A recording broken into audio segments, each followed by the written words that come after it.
So this energy feels a little intense, but a little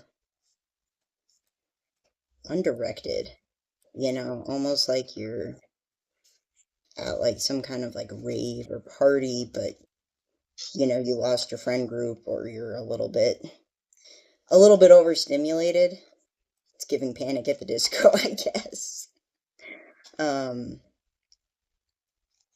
so if that sounds like you, if that resonates, feel free to stick around and hear the message. So starting off, we've got King of Vessels, King of Cups, Five of Pentacles, and the Archer, which in this deck corresponds to the Chariot.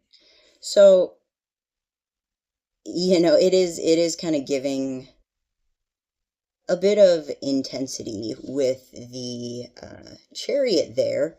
I think there's almost this feeling of things around you like ramping up as far as like the noise and like direction that you're feeling called to move in. Um, but you're still feeling insecure. It's like, you showed up at this party because you're like, I want to dance. I want to have a good time. But then, you get there and you have these kinds of like insecurities about, you know, not knowing people there or not knowing how to dance, whatever. It's a metaphor. Um, and I think that like you're not like freaking the fuck out yet. Like you're maybe internally panicking at the disco, but it's not like panic attack at the disco yet. With that like King of Cups, like you're holding your ground pretty well. But I think that there is kind of this sense of like almost like I know why I showed up here, but I don't know if I can do what I showed up to do. So I'd like some more information about like what this situation is in this metaphor. What's the disco? What's the dancing? What did you show up to do? Um, Four of Pentacles, Six of Pentacles, Two of Wands. So I think it's interesting in this deck. So in a traditional tarot, the Four of Pentacles typically corresponds to conservation, to control, to security, to like holding on to what you do have. In this deck, the key word for it and the depiction is a little different. It's protection there, and you see this like little fawn under these rocks, like seeking refuge. Which like that can be kind of like a form of conservation, of kind of like having control there, by like staying in that like little nook there. That fawn is maintaining control and maintaining stability, but there is a different connotation.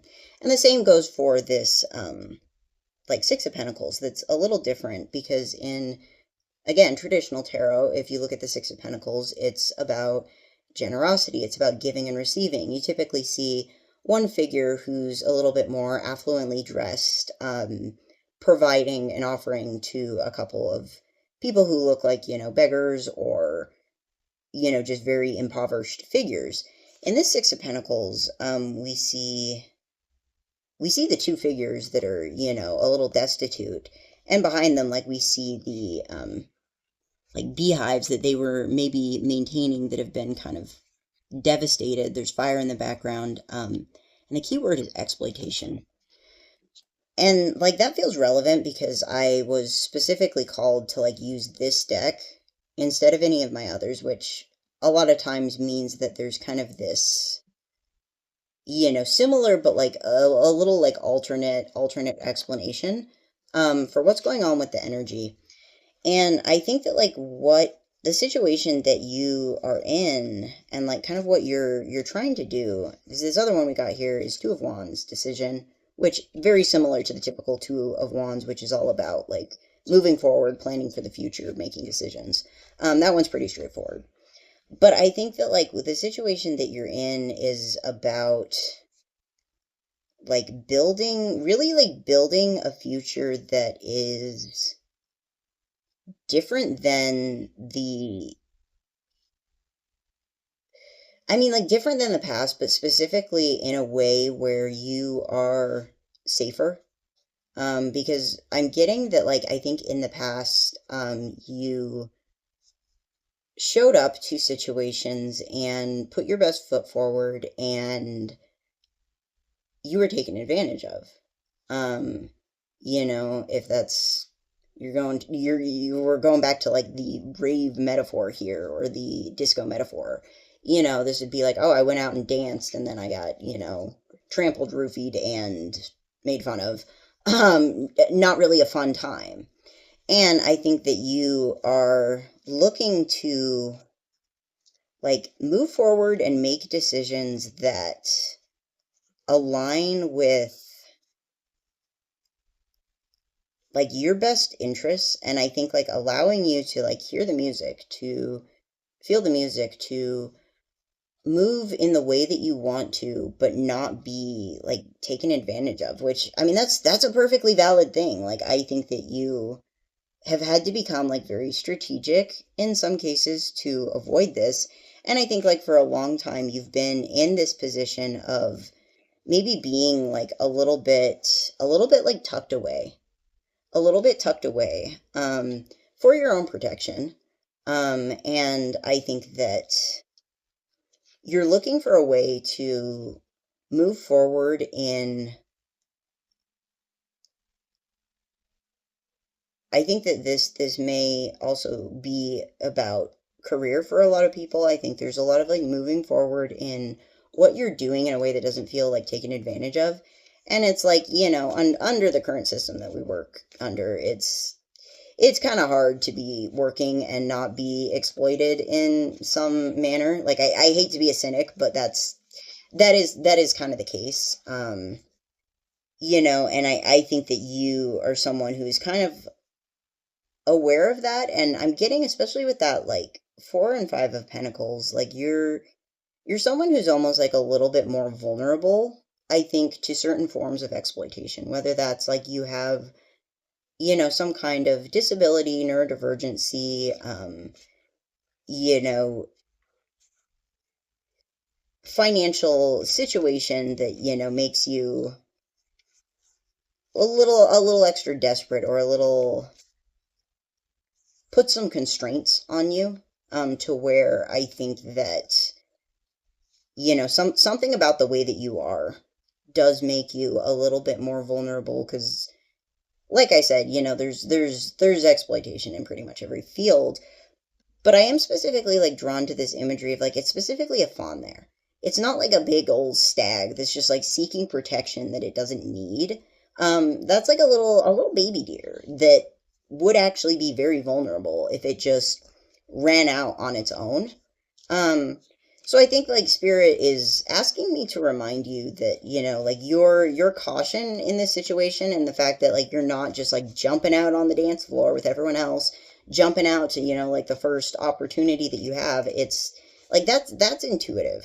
That's intuitive, and that's intuitive protection.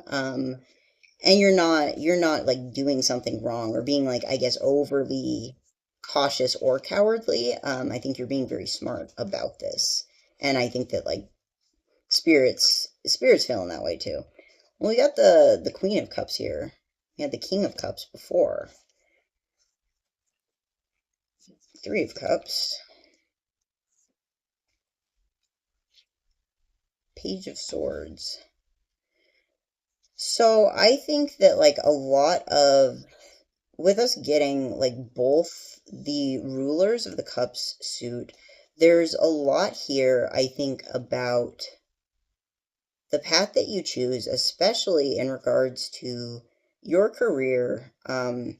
Like part of the way that you're going to be able to avoid this exploitation that I think put you in a vulnerable position, in that like five of pentacles position. um like you're gonna know that something's different because of like the way that it makes you feel, and like the fact that like what you're doing is emotionally fulfilling and emotionally balancing. It's not just like, oh, I feel good from this, in a sense of like, I feel good because I gave and I helped other people, but like I feel good within myself. I feel balanced within myself. Um, and I think that you may also be meant to do something related to communication, and working with other people. As far as those like Three of Cups, and like Page of Swords, because Page of Swords is all about communication, is all about curiosity, the mind, that sort of thing. And I think that like you, as someone who has some like unique circumstances and some like unique perspective, as well as the ability to kind of maintain your emotional balance through that. It's almost like there's something that you have to share with those around you. Because I like that we have this bird here, this King of Cups, and we have these very similar birds in this Three of Cups here. And it's kind of like there are other people experiencing similar things to you, not exactly the same, but like similar things. And the way that you show up and the things that you have to say, like those matter. And I think like that makes a difference. Um, what else, Spirit? The Empress. I think that goes right, Seven of Cups, right along with what I was saying as far as like something that nurtures you and also nurtures other people and like highlights the way that you show up. I think there's also like a lot of creativity here. Um, a lot of creativity. And I think that there's also got to be this balancing of both like what didn't work out for you and like what did. Because we've got the Seven of Cups here. And again, like this is a little different than like our traditional tarot that usually has the Seven of Cups as like choices, daydreaming. You see someone like looking out at a bunch of different cups that are filled with all sorts of different things. And it's kind of like about looking at all of those and thinking like which are real, which are illusions, what path do I follow? It could be a little wishy-washy. This deck's depiction of that card, it shows the cups as empty with a skull in the back, and the keyword is mourning. And I think that there's something here, because like I was talking before about you being someone who has something about you that makes you almost like a little bit vulnerable to exploitation, maybe some kind of difference, disability, circumstantial situation, whatever. Um, and it's almost like with that Seven of Cups, it's like part of this is acknowledging that what you're going to end up doing is, I don't want to be like, oh, it's your only option, because like there's always options, but I think that there is something to be said for mourning the options that other people may have had that you don't have because of who you are and just the reality of your situation. And I think that like there are things that you're going to do that are going to be very beautiful, very nurturing, very meaningful, not just to you but to other people. But like there is something here about like acknowledging that there is loss there. There is something that maybe one can have. Maybe if we're going back to the first metaphor, you realize this rave is not the place for me, and I'll throw a house party with my friends and I'll dance there, but like this rave is not it for me. I need to go home. And that's okay. Because like after that we have the Five of Wands. Typically, Five of Wands is conflicted energy. It's jealousy, it's tension. In this one, I'm gonna cover it up because he's naked. But we see there's like a figure inscribed on the hillside. And the keyword's empowerment. And it's kind of like this almost like reflection of this empowered self that supersedes whatever human conflict exists. And this way that whatever conflict, because you see four bows that have been abandoned at the hillside. It's almost like those four people were fighting, and then there's this image, this sense of unity, this reflection that kind of calms the fighting.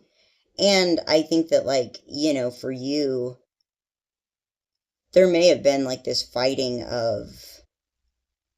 for options that were almost not options. Like you're at the rave and you're overstimulated and you're like, should I be here or should I not? Should I? And at the end of the day, it's like if you want to be happy, it's like it's almost not even an option. And you can look at it as like, oh my God, I lost out on this.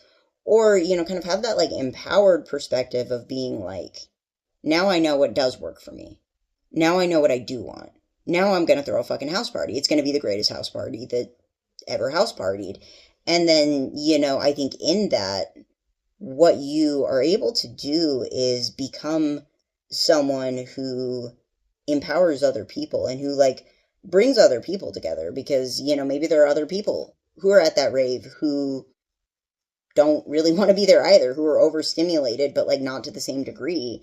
And you having an alternate option there, providing something else, like that's not just empowering you, that's empowering other people to kind of like set down that bow, to set aside that conflicted energy that they were feeling and exist in a way that feels more comfortable, that feels more nurturing. And I think like that's why you're kind of showing up here as the Empress, or the Green Woman, if you will. Um, and I think that like right now you're kind of seeing yourself in a more insecure light as like, oh, well, I'm the only one who can't do this right. I'm the only one who's struggling. I'm the weak link. And it's like, no, you're not. You're the one who's empowering everyone else to do what's best for them. You're the one that's showing everybody that there's a different way to conceptualize how you handle this. So, is there anything else that this collective needs to know before we end the reading?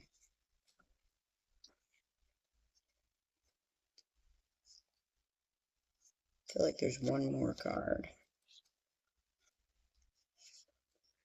Yeah. So, we've got the Six of Swords, the Nine of Pentacles, the Hierophant, and the Seven of Pentacles. Six of Swords is, pretty close to the traditional tarot equivalent.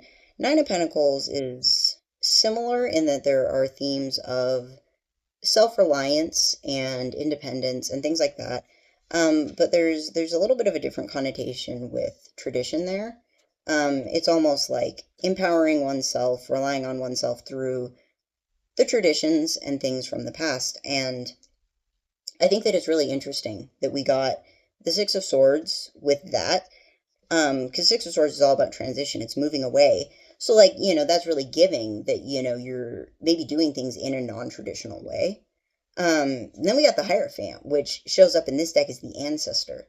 And, like, you would think that, like, the ancestor would be the curator of tradition. But I think, like, in this case, like, the way that they're giving it to me is that, like, we all have a lot of ancestors. There's a lot of fucking people that have to contribute to making a single person. Like, if you just look out at your lineage. And I think that there may be, like, ancestors in your line that were more like you than you think. And either had to go down a different path, like a more traditional path, and either, like, didn't do well in that or, did okay, but, like, gave up certain things. And I think that, like, it's almost like they've been waiting for a chance, waiting for a descendant who would help them with some of those cycles. Because the next card we got is the Seven of Pentacles. Seven of Pentacles is traditionally, it's patience. It's waiting, long-term planning, sitting and, waiting for things that you've planted to grow. In this case, the keyword is healing. And I really like that in here, the figure that, because we see one figure that's like lying on the ground, like needing healing, and another figure who seems to be sort of a shaman or healer of sorts, very reminiscent of this empress, of this green woman that we see here. And, this person lying down looks a whole lot like this, kind of figure that's in this tradition card. Um, and so I think that there's definitely something here about like your path being one that is non-traditional and you having a lot of backing from the other side, like a lot of backing.